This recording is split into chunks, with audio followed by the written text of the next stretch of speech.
Buying a home is still considered a key aspect of the American dream, as a home is typically an appreciating asset that grows in value over time. Being a first-time buyer can open the door to tax breaks and federally backed loans if you don't have the usual minimum down payment. You may qualify as a first-time buyer even if you're not a novice.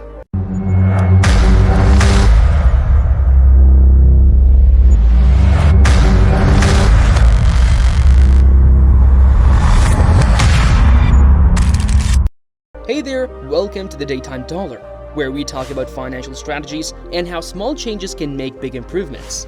Today, we're talking about tasks and requirements to buy a first home in the USA. And you may be anxious about making an expensive mistake. So let's get into it. 5 questions to consider before you buy your first home in the USA.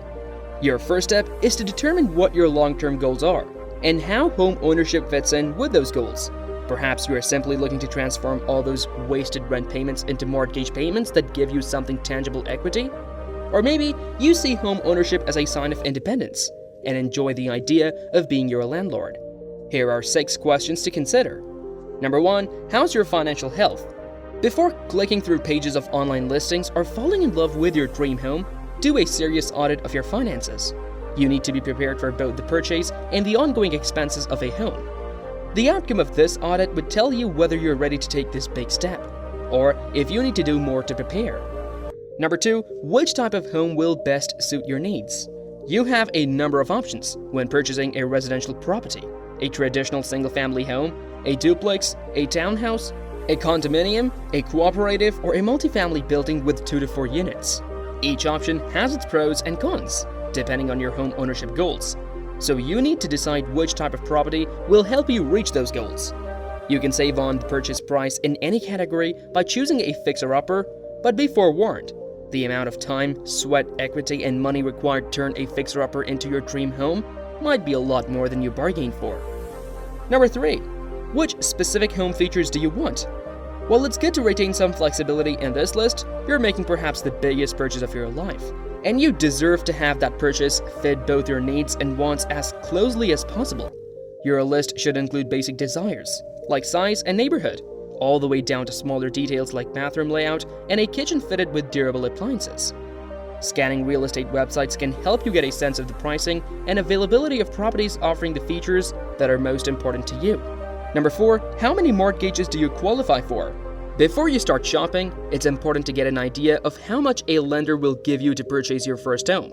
You may think that you can afford a $300,000 home, but lenders may think you're only good for a $200,000 based on factors like how much other debt you have, your monthly income, and how long you've been at your current job. In addition, many real estate agents will not spend time with clients who haven't clarified how much they can afford to spend. Number 5, who will guide you through the home buying process? A real estate agent will help you locate homes that meet your needs and are in your price range, then meet with you to view those homes. Once you've chosen a home to buy, these professionals can assist you in negotiating the entire purchase process, including making an offer, getting a loan, and completing paperwork. A good real estate agent's expertise can protect you from any pitfalls that you might encounter during the process. Most agents receive a commission paid from the seller's proceeds. Find a home. Make sure to take advantage of all the available options for finding homes on the market, including using your real estate agent, searching for listings online, and driving around the neighborhoods that interest you in search of for sale signs. Put out some feelers with your friends, family, and business contacts. You never know where a good reference or a lead on a home might come from.